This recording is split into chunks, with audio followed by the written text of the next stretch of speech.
Alright ladies and gentleman, मेरा नाम है अर्पित पाठक और आप हैं आउटसाइड दलाल स्ट्रीट। और ये है कल के लिए पूरा ट्रेड सेटअप। इस ट्रेड सेटअप को हमेशा की तरह 3 भागों में डिवाइड किया है। आज की ट्रेडिंग की क्या बड़ी बातें और कुछ बड़ी बातें हैं, जैसे कि एक बड़ी खबर आ रही है यूएस से जिस पे हमें चर्चा करनी पड़ेगी।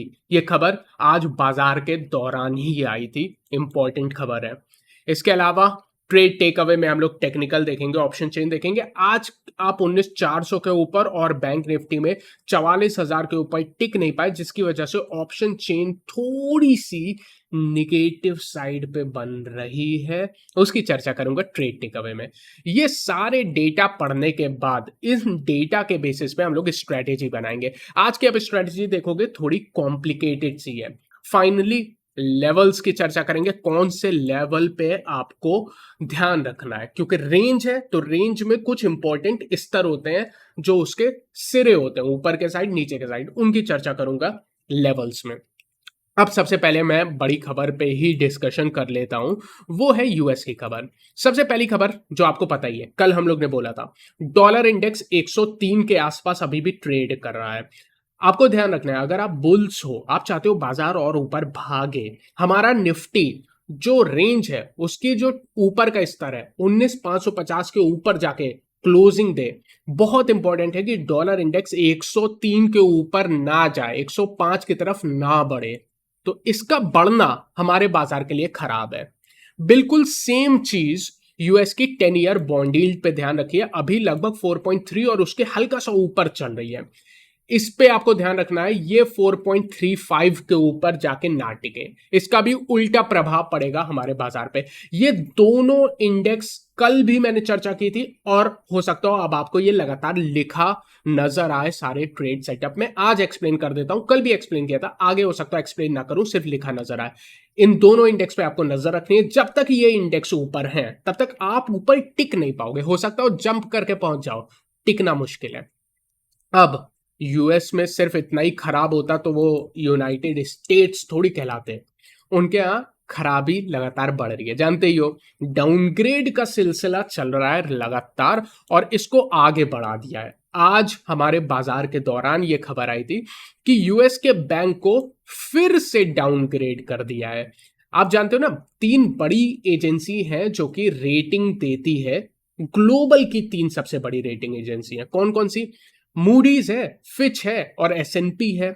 अभी आपको याद होगा कि फिच ने यूएस की इकोनॉमी को डाउनग्रेड किया था, उसके बाद मूडीज ने यूएस के जो बैंक्स हैं उनको डाउनग्रेड किया था। अब आपका फिर से एसएनपी जो कि तीसरी रेटिंग एजेंसी है, उसने मल्टीपल यूएस बैंक को डाउनग्रेड कर दिया है और बोला है कि ऑपरेटिंग जो कंडीशन है, जिस टाइप के माहौल में ये बैंक ऑपरेट कर रहे हैं, इस पे हम लोग डिटेल में जा सकते हैं। वो फंडामेंटल चर्चाएं हैं कि क्यों इतनी कठिन ऑपरेटिंग सिचुएशन बनी हुई है बैंक्स के लिए। और आप में से कई लोगों को पता होगा, हाई यील्ड है, इतनी ज्यादा बॉन्ड यील्ड बढ़ चुकी है जिसकी वजह से बॉन्ड के प्राइसेस कम हो जाते हैं। ये काफी सारी फंडामेंटल कहानी है, लेकिन एज अ ट्रेडर आपके लिए ये इंपॉर्टेंट है कि ये डाउनग्रेड हो गया है। इसका कितना इफेक्ट पड़ेगा इसको आपको ध्यान में रखना ही है। और लगातार यूएस में डाउनग्रेड का सिलसिला चल रहा है, ये चीज ध्यान रखेंगे।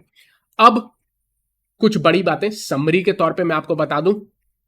समरी में देखो, निफ्टी की अगर आप टेक्निकल देखोगे तो न्यूट्रल है, क्योंकि आज कोई बड़ा एक्शन हुआ ही नहीं। लेकिन सिर्फ एक लेवल जो आप क्रॉस नहीं कर पाए 19,400 का और बैंक निफ्टी में 44,000 का, उसकी वजह से ना स्पेशली निफ्टी में ऑप्शन चेन में दबाव बनता हुआ नजर आ रहा है। बेयर्स की तरफ थोड़ी सी टिल्टेड है। इसका मतलब ये नहीं है कि बहुत ज्यादा बेयरिश है, ऐसा नहीं है।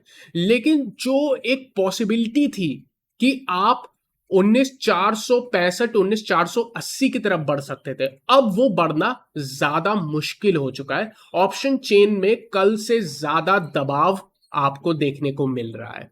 ऑप्शन चेन में चलूंगा तो इसको गहराई में बताऊंगा, ये भी बताऊंगा कल क्या डेटा था, आज क्या डेटा है, क्यों ऐसा बात कह रहा हूं। एफआई के डेटा पे तो लगातार नजर रखे हुए हैं। एफआई के डेटा के बारे में कल भी एक बात बोली थी और आज भी वही बात सेम टू सेम है। बात यह है कि एफआई का डेटा और ज्यादा खराब नहीं हो रहा है। शब्दों पे ध्यान देना, ये नहीं कह रहा हूं कि डेटा अच्छा हो रहा है, ये कह रहा हूं कि डेटा और ज्यादा खराब नहीं हो रहा है। मैं आपको एक बार कल का डेटा दिखा देता हूं, क्योंकि कल हो सकता हो कई लोगों को थोड़ा सा कंफ्यूजन हो कैश का डेटा देख के।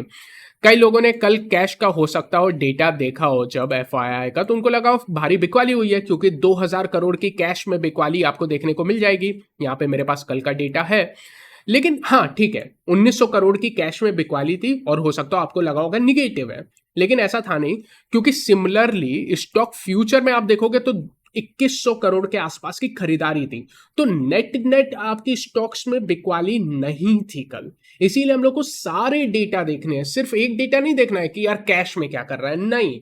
इनफैक्ट एज अ ट्रेडर आपके लिए बहुत इंपॉर्टेंट है कि डेरिवेटिव में डेटा क्या कर रहा है, और डेरिवेटिव का डेटा कल का जब तक मेरे पास है 21 अगस्त तक का, वो जो आप देखोगे ना, इंडेक्स में और ज्यादा बिकवाली नहीं कर रहे हैं एफआईआई। आपको आसानी से समझाने के लिए इसको मैंने ग्राफिकल फॉर्मेट में भी कन्वर्ट कर लिया था। आप देख सकते हो कि यार जो निगेटिव पोजीशन है उनकी, निगेटिव कॉन्ट्रैक्ट है, जो एक समय पे 40,000 कॉन्ट्रैक्ट के आसपास थे, अब वो 27,000 कॉन्ट्रैक्ट है। तो निगेटिविटी बढ़ नहीं रही है, ये चीज हमें ध्यान रखना है।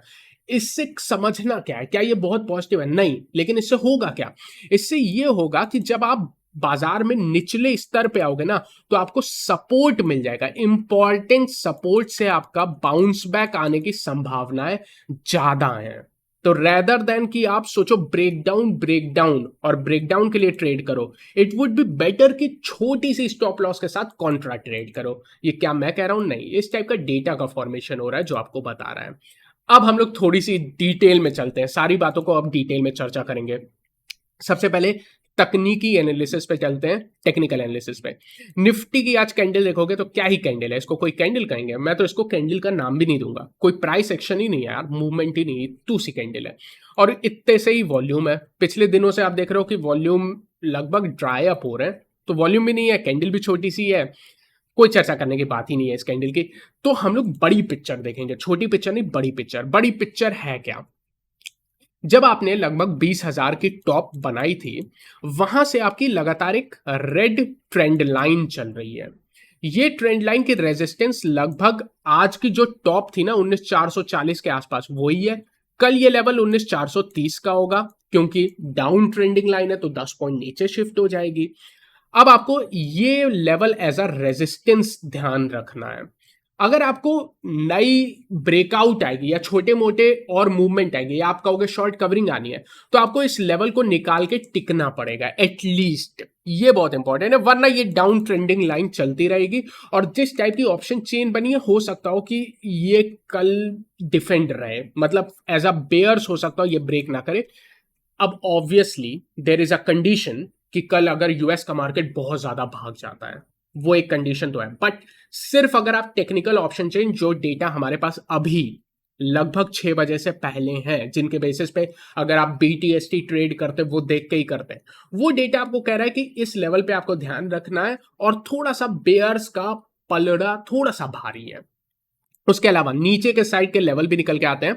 ये आप देख सकते हो, एक चैनल बना हुआ है, ये चैनल लगातार डिफेंड हो रहा है ना, ऊपर 19,525, नीचे 19,300, और 19,300 आपने क्लोजिंग बेसिस पे ब्रेक नहीं किया है, वो चैनल आपकी नीचे से सपोर्ट देगी। और नीचे एक और ट्रेंड लाइन जो लगभग 19,250 19,200 की तरफ है, वो भी आपको सपोर्ट देगी। तो ऐसा नहीं है, नीचे 19,300 19,200 की रेंज में मल्टीपल सपोर्ट्स हैं, ये आपको सपोर्ट देगी। और एफआई जो नीचे से इंडेक्स में ज्यादा बिकवाली नहीं कर रहा है, वो भी डेटा आपको सपोर्ट करेगा। इसलिए कह रहा हूं ये एक रेंज बाउंड मार्केट है, इसको ट्रेड करने के मल्टीपल तरीके हैं, आपको डिसाइड करना है कैसे ट्रेड इस मार्केट को करना है, मैं आपको डिटेल में भी बताऊंगा। एनीवेज, 15 मिनट के टाइम फ्रेम पे नाम के लिए चले जाते हैं। कुछ ऐसा नहीं हुआ है, क्या ही एक्शन था, कोई एक्शन नहीं था, ऊपर से हल्की सी दबाव आई है। अब हम लोग ऑप्शन चेन में चलते हैं। निफ्टी की ऑप्शन चेन जो मैं कह रहा हूं कल से थोड़ी बदल चुकी है, हल्की सी बेरिश साइड टिल्ट हो चुकी है, और सिर्फ एक वजह से, छोटी सी वजह, कि आप 19,400 के हल्की सी नीचे ट्रेड कर रहे हो। हल्की सी नीचे ट्रेड करने के बावजूद जो डेटा बन रहा है वो बड़ा निगेटिव बन रहा है, और ये मुझे लगता है कि थोड़ा सा दबाव बनाने की दम रखती है। अगर कल ग्लोबल न्यूट्रल और हल्का सा निगेटिव रहा, मान लीजिए डाउ निगेटिव रहा या डाउ फ्यूचर निगेटिव रहा, तब आपका बढ़ना मुश्किल हो जाएगा, तो फिर सेल ऑन राइज करना पड़ेगा। अब मैं आपको डेटा बेयर्स के साइड से पहले बताऊंगा। 19,400 पे ध्यान दो। 19,400 पे जहां पे आप चल रहे हो वहां पे 1,50,00,000 से ज्यादा कॉन्ट्रैक्ट बैठे हुए हैं। भाई कल इतने कॉन्ट्रैक्ट नहीं थे, यहां पे मेरे पास सारे डेटा है ना, मैं लिख के रखता हूं, कल मैं आपको बताता हूं कितने कॉन्ट्रैक्ट है। कल 1,10,00,000 कॉन्ट्रैक्ट थे। आज आप देख सकते हो 1,55,00,000 से ज्यादा कॉन्ट्रैक्ट है, लगभग 50,00,000 कॉन्ट्रैक्ट आज के आज जुड़े हैं। हाईएस्ट कॉन्ट्रैक्ट है, हाईएस्ट कॉन्ट्रैक्ट ऐड हुए हैं। इतना कॉन्फिडेंस बेयर्स में कहां से आ रहा है मुझे नहीं पता, लेकिन इस डेटा को मैं इग्नोर नहीं करूंगा। अगर मैं एज अ ट्रेडर हूं तो मैं इन लेवल पे खरीदने से पहले सतर्क रहूंगा कल के सत्र में। और अगर डाउ निगेटिव रहा या डाउ फ्यूचर निगेटिव रहा तो डेफिनेटली आपकी सेल ऑन राइज बन जाएगी ये बाजार। ये चीज आपको ध्यान रखनी है। 19,400 का डेटा हल्का सा निगेटिव है।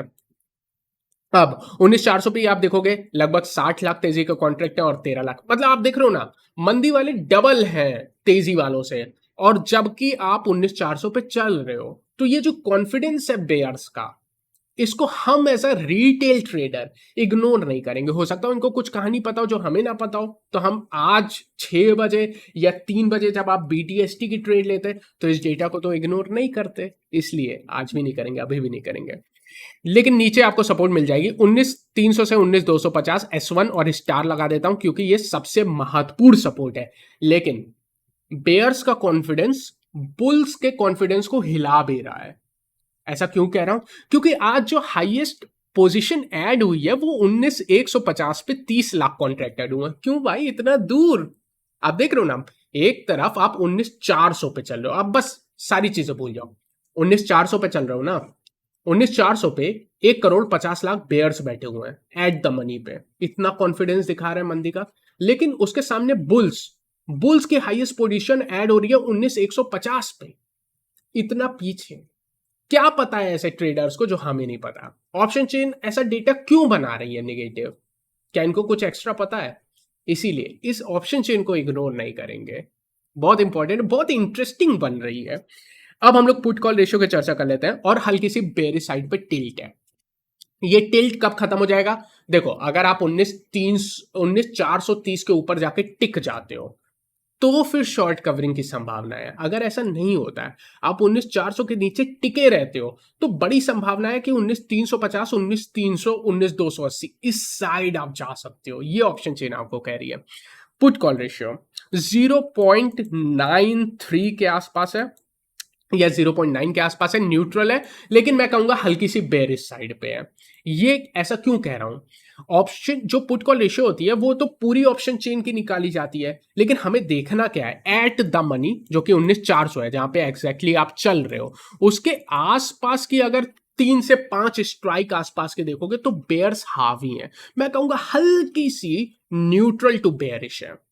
अब ब्रॉडर मार्केट में क्या हुआ है, मिड कैप स्मॉल कैप जोड़ लो, निफ्टी 500 500 कंपनी को देख लो, तो आज आपको देखने को मिलेगा कि ब्रॉडर मार्केट में चिंताएं नहीं है। मिड कैप स्मॉल कैप अभी भी मजबूत है, क्योंकि यहां पे आज जो 2 शेयर गिर रहे थे उसके सामने 3 शेयर बढ़ रहे थे। ब्रॉडर मार्केट में आप देख सकते हो निफ्टी 500 आज हरे रंग में भी था और अच्छा खासा था, 0.35% था। निफ्टी 50 की बात करोगे, यहां पे 28 शेयर ऊपर थे और लगभग 23 शेयर नीचे थे। आप कहोगे यार ये तो 50 कंपनी से ज्यादा हो गई। एक अभी जियो फाइनेंशियल्स का 51 कंपनी हो चुकी है ना। वॉलिटिलिटी इंडेक्स देखोगे 11.7 है, लोअर एंड पे है। यहां से बैंक निफ्टी पे चलते हैं। यार बैंक निफ्टी में भी निफ्टी जैसा ही हुआ है, 44,100 के ऊपर टिक जाता तो शॉर्ट कवरिंग आती है, ऐसा हो नहीं पाया। क्या इसका रीजन ये था कि यूएस में डाउनग्रेड की खबर आई इसलिए गिरावट आई? हो भी सकता है, नहीं भी हो सकता है, इसको मैं कंफर्मेशन के साथ कह नहीं सकता। लेकिन यूएस का डाउनग्रेड की खबर लगातार आना तो डेफिनेटली फंडामेंटली निगेटिव है। बैंक निफ्टी में 15 मिनट का चार्ट खुला हुआ है, आप देख सकते हो, वही सेकेंड हाफ में हल्की सी गिरावट हुई है। उसके बाद अगर आप डेली टाइम फ्रेम पे बैंक निफ्टी पे देखोगे तो एक रेड कैंडल है, छोटी सी वॉल्यूम पे, कुछ कहने का नहीं है। अगेन बड़ी पिक्चर देखोगे, बड़ी पिक्चर अभी भी वही है कि एक चैनल का सपोर्ट है, और दूसरा जो बड़ी पिक्चर है वो बैंक निफ्टी में 43,800 पे एक बड़ा मजबूत सपोर्ट है। वो सपोर्ट क्लोजिंग बेसिस का सपोर्ट है, और ये आपकी 100 डेली मूविंग एवरेज का सपोर्ट है, जो कि बहुत इंपॉर्टेंट है।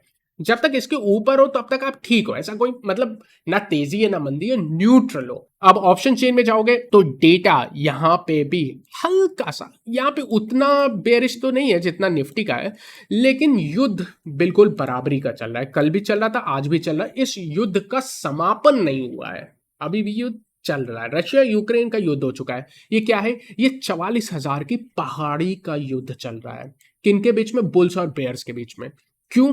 बेयर्स की सेना जो थोड़ी बड़ी सेना है, इसे रशियन आर्मी कह लो, यहां पे लगभग 44 लाख कॉन्ट्रैक्ट हैं। और बुल्स की सेना, जिसे आप यूक्रेन की आर्मी कह लो, वहां पे आप देखोगे लगभग 43 लाख की सेना है। तो लगभग बराबर ही है। लेकिन अगर आप बेयर्स के साइड देखोगे 15 लाख कॉन्ट्रैक्ट जुड़े हैं, बुल्स के साइड देखोगे 12 लाख, ऑलमोस्ट बराबर है। तो कुछ कह ही नहीं सकते कि यार किस साइड निकलेगा। बड़ा मतलब बहुत बैलेंस्ड ऑप्शन चेन है और कुछ भी क्लियरली नहीं बता रही है। तो कुछ हम लोग कहने की कोशिश भी नहीं करेंगे। जब बाजार नहीं बता रहे तो हम कौन है बताने के लिए? पुट कॉल रेशियो इसकी भी बिल्कुल न्यूट्रल है। इसकी ऑप्शन चेन मैं कहूंगा निफ्टी से थोड़ी बेटर है। निफ्टी की क्लियरली हल्की सी बेरिश नजर आ रही है, इसकी ऐसा नहीं कह सकते हैं। एडवांस डिक्लाइन की बात करोगे तो आज 6 शेयर ऊपर थे, 5 शेयर नीचे थे, 1 शेयर सो रहा था, आराम से रिलैक्स कर रहा था। सरकारी बैंकों में आज फिर आपको हल्की सी गिरावट देखने को मिली है। सारी चीजें यहां क्यों बता रहा हूं, इंडेक्स दिखाना चाहिए मुझे। अगर मैं सरकारी बैंकों के इंडेक्स पे आ जाता हूं तो यहां आप देख सकते हैं आधे % की गिरावट हुई है। बहुत सारे डेटा हैं, बहुत सारी चीजें हैं। उम्मीद करता हूं कि जिस बेसिस पे हम अपना ओपिनियन बनाते हैं वो ज्यादा इंपॉर्टेंट है। हम लोग चलते हैं कि क्या स्ट्रैटेजी हो सकती है। ये मेरी पर्सनल ओपिनियन है, आप कैसा भी ट्रेड कर सकते हो ऑब्वियसली। बट अगर मैं होता, मैं सिंपली आपको बताता हूं इन सारे डेटा के बेसिस पे मेरा ओपिनियन क्या बनता है। मेरा ओपिनियन सिंपल ये है कि मार्केट रेंज बाउंड है। पैसा आप दोनों साइड से किसी भी साइड बना सकते हो, पैसा कैसे भी बन सकता है। मल्टीपल स्ट्रेटजीज का यूज कर सकते हैं क्योंकि रेंज बाउंड मार्केट है। रेंज के छोर आपको पता चल चुका है। क्लोजिंग बेसिस पे 19,300 नीचे के साइड, 19,550 ऊपर के साइड। जब तक इस रेंज में फंसा हुआ है क्लोजिंग बेसिस पे, तब तक रेंज बाउंड ट्रेडिंग करनी पड़ेगी। इसको ट्रेड करने के लिए मल्टीपल तरीके हैं। मेरा फेवरेट कौन सा है वो मैं आपको तीसरे नंबर पे बताऊंगा। पहला तरीका है कॉन्ट्रा ट्रेड करना। कॉन्ट्रा ट्रेड मतलब अपोजिट ट्रेड करना। फॉर एग्जाम्पल, अगर मान लीजिए निफ्टी गिरते हुए 19,300 19,250 के रेंज पे आता है, क्योंकि गिर रहा है तो आपको गिरावट से उल्टी ट्रेड करनी है। यहां से कॉल ऑप्शन ले सकते हो और एकदम स्ट्रिक्ट स्टॉप लॉस की यूज करना पड़ेगा। ये थोड़ी स्किल ट्रेडर का काम है। लेकिन दूसरा जो हम लोग में से या जो चैनल के व्यूअर्स हैं या जो यूट्यूब पे हैं, ज्यादातर ट्रेडर मोमेंटम ट्रेडर या स्कैल्पर्स होते हैं जो मोमेंटम के दिशा में ट्रेड करते हैं। ये थोड़ा ज्यादा स्किल का काम है क्योंकि यहाँ पे आपको मल्टीपल चीज देखनी है।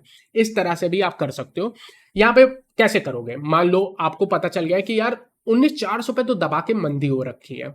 कल आपको दिख जाता है कि डाउ निगेटिव है, डाउ फ्यूचर निगेटिव है, और आप 19,400 19,390 के नीचे ट्रेड करते हो, तो आप वहां से शॉर्ट की छोटी पोजीशन लगा सकते हो with a strict stop loss कल के टॉप के आसपास। इस तरह से स्किल ट्रेडर की तरह आप मोमेंटम ट्रेडिंग भी कर सकते हो। लेकिन एक चीज ध्यान रखनी है, यहां पे मोमेंटम ट्रेडिंग में एक ध्यान रखना है कि बड़े टारगेट बिल्कुल नहीं लगाने हैं। इनफैक्ट अगर आपको 50 पॉइंट मिल जाता है तो डेफिनेटली अपनी एसएल को आगे लाएं, उसको ट्रेल करें। इस टाइप से आपको मोमेंटम ट्रेडिंग भी कर सकते हो। मैं क्या करूंगा, मोमेंटम ट्रेडिंग के लिए या कॉन्ट्रा ट्रेड के लिए आपको स्क्रीन के सामने लगातार बैठना पड़ता है। ये बहुत ज्यादा जरूरी है अगर आप इस टाइप की स्किल्ड ट्रेडिंग करना चाहते हो। ठीक है, ये अगर मैं लाइव आता तो वो कहना ज्यादा आसान है कि कब कैसे करना है। आज 3 बजे बिना स्क्रीन देखे आप मोमेंटम ट्रेड नहीं कर सकते, ऑब्वियसली आपको भी पता है, क्योंकि उसमें फिर मल्टीपल इंडिकेटर्स की यूज करते हैं। वीवैप लगाएंगे और मल्टीपल इंडिकेटर्स यूज करेंगे, शॉर्टर टाइम फ्रेम पे करेंगे।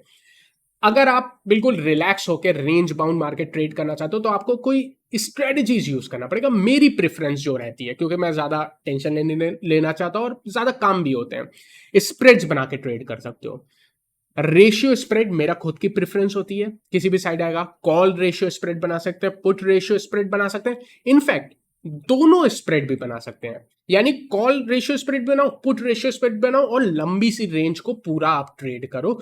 ये एक तरह से डेल्टा न्यूट्रल स्ट्रेटजी होती है। यानी आपका बाजार पे कोई व्यू नहीं है कहां जाएगा, क्योंकि आपको पता है बाजार रेंज बाउंड है, तो आप रेंज को ट्रेड कर रहे हो रेदर देन ट्रेडिंग डायरेक्शन। ऊपर की जो दोनों ट्रेड है वो डायरेक्शनल ट्रेड है। इस टाइप के रेंज बाउंड मार्केट पे आप नॉन डायरेक्शनल ट्रेड, जैसे हम लोग कहते हैं डेल्टा न्यूट्रल ट्रेड, वो भी कर सकते हो। उसमें आप रेशियो स्प्रेड या दोनों साइड के रेशियो स्प्रेड बनाओगे तो प्रॉपर डेल्टा न्यूट्रल स्ट्रेटेजी बन जाएगी। मेरी प्रेफरेंस रहती है, मुझे ये काफी ज्यादा पसंद है क्योंकि इसमें बड़ी रेंज कवर हो जाती है। इसके अलावा कई लोग कहेंगे सर फिर तो हम लोग शॉर्ट स्ट्रेडल या शॉर्ट स्ट्रेंगल भी बना सकते हैं। बना तो आप सकते हो, लेकिन उसमें थोड़ी रिस्क ज्यादा होगी। या आप कह सकते हो आयरन कॉन्डोर और बटरफ्लाई स्ट्रेटजी, शॉर्ट बटरफ्लाई, वो बना सकते हैं, वो भी बना सकते हो। अगर आप स्किल्ड हो, आपको ये देखना है कितनी रेंज आप कवर कर रहे हो। मिनिमम हमें 250 से 300 पॉइंट रेंज कवर करनी है। अगर आपको उस टाइप की स्ट्रेटेजी में 300 पॉइंट कवर मिल जाती है तो करने में कोई बुराई नहीं है। मुझे पता है रेशियो स्प्रेड में मैं 300 से 400 पॉइंट पूरी की पूरी कवर कर लूंगा, ये मुझे पता है, इसलिए मैं ratio spread directly proper use करता हूं। बट यहां पे आपको ये समझनी है, ये अर्निंग से ज्यादा लर्निंग का मार्केट है। यहां पे आप किस तरह के ट्रेडर हो आपको खुद झांक के देखना पड़ेगा। अगर आप मोमेंटम ट्रेडर हो तो ऑब्वियसली फिर आप समझ सकते हो किस टाइप से स्क्रीन देख के ट्रेड करना है, डाउ डाउ फ्यूचर देखने, इंडिकेटर्स का यूज करना है। अगर आप कॉन्ट्रा ट्रेडर हो तो आपको लेवल्स का ध्यान रखना है, इन लेवल से ट्रेड करना है। और अगर आप स्प्रेड्स ट्रेडर हो फिर आप नॉन डायरेक्शनल हो, आप आराम से ट्रेड करो, कोई दिक्कत नहीं है। तो ये बाजार में आपको खुद को पहचानने का मौका मिलेगा। बड़ा इंटरेस्टिंग बाजार है, मेरे हिसाब से ये बाजार ज्यादा इंटरेस्टिंग है। लेवल्स बता दूं, बहुत लंबा मेरा लेक्चर हो गया इस चीज पे, लेकिन जरूरी था मेरे हिसाब से। अब मैं लेवल्स की बात कर लेता हूं। नीचे के लेवल पे कौन से लेवल पे जहां पे सपोर्ट मिलेगा, या अगर आप कॉन्ट्रा ट्रेड करना चाहोगे तो कहां से बेस्ट रिस्क टू रिवॉर्ड मिलेगी। 19,320 से 19,250 ये बेस्ट रेंज है जहां पे बुल्स की एंट्री जरूर हो सकती है। इंट्राडे में 19,200 के आसपास का स्टॉप लॉस लगा सकते हैं। आप चाहो तो इसका हल्का सा ऊपर ला सकते हो, लेकिन प्रॉपर निकल के आता है 19,200 220 के आसपास। क्लोजिंग बेसिस पे 19,300 का ही रहेगा, इसको छेड़छाड़ मत करना। क्लोजिंग बेसिस पे स्टॉप लॉस सेम रहेगा। ऊपर पहली रेजिस्टेंस की लेवल 19,375 से 19,430 की, आप लगभग 19,400 के आसपास चलो तो 400 से 430 आपकी रेजिस्टेंस की एक रेंज निकल के आती है। और ऑप्शन चेन में आपने देखा जबरदस्त शॉर्ट पोजीशन बनी हुई है। इसके बाद जो बेस्ट लेवल है जहां पे डेफिनेटली अगर आप हल्का सा ऊपर भी जाते हो, शॉर्ट कवरिंग भी आती है, फिर भी वहां पे एक बार रुकावट आएगी ही आएगी, वो है 19,480 से 19,525 के लेवल। एक चीज हमें ध्यान रखनी है, रेंज का ऊपर सिरा क्या है 19,550। हम लोग ने ऑलमोस्ट एक हफ्ते पहले बोला था कि ये बाजार सेल ऑन राइज है, और अभी भी सेल ऑन राइज ही चल रहा है। जब तक आप 19,550 के ऊपर क्लोजिंग नहीं दे देते हो तब तक ये सेल ऑन राइज है या रेंज बाउंड बाजार है। बैंक निफ्टी नीचे सपोर्ट 43,800, ये पहला सपोर्ट है क्योंकि यहाँ पे 100 डे मूविंग एवरेज एग्जिस्ट करती है। दूसरा 43,600 से 43,500, ये बहुत महत्वपूर्ण सपोर्ट है, ये नहीं ब्रेक होनी चाहिए। अगर आप 44,400 के नीचे जाके क्लोज हो जाते हो तो बैंक निफ्टी डेफिनेटली और ज्यादा खराब हो जाएगा। हो सकता है ऐसा ना हो कल के सत्र में। ऊपर रेजिस्टेंस 44,000 से 44,100 पहली रेजिस्टेंस है जहां पे लगभग आज आप रुके हो। ये निकाल देते हो तो 19,400 19,600 डेफिनेटली ये वो रेंज है जहां पे आता है तो प्रॉफिट तो बुक करना ही, और शॉर्टिंग अपॉर्चुनिटी भी इसमें जरूर मिलेगी और बेयर्स जरूर शॉर्ट करेंगे, इतना मुझे पता ही है इस रेंज में। Sell on rise bank Nifty में कब चेंज होगा, जब आप 44,600 के ऊपर टिक जाते हो। लंबी एनालिसिस थी बट उम्मीद करता हूं आपको काफी सारी चीजें पता चली हो। Thank you so much for watching this video. अगर आपको पसंद है तो इसको प्लीज लाइक करिएगा, यूट्यूब का एल्गोरिदम खुशी से नाचने लगेगा। I will see you again tomorrow, take care.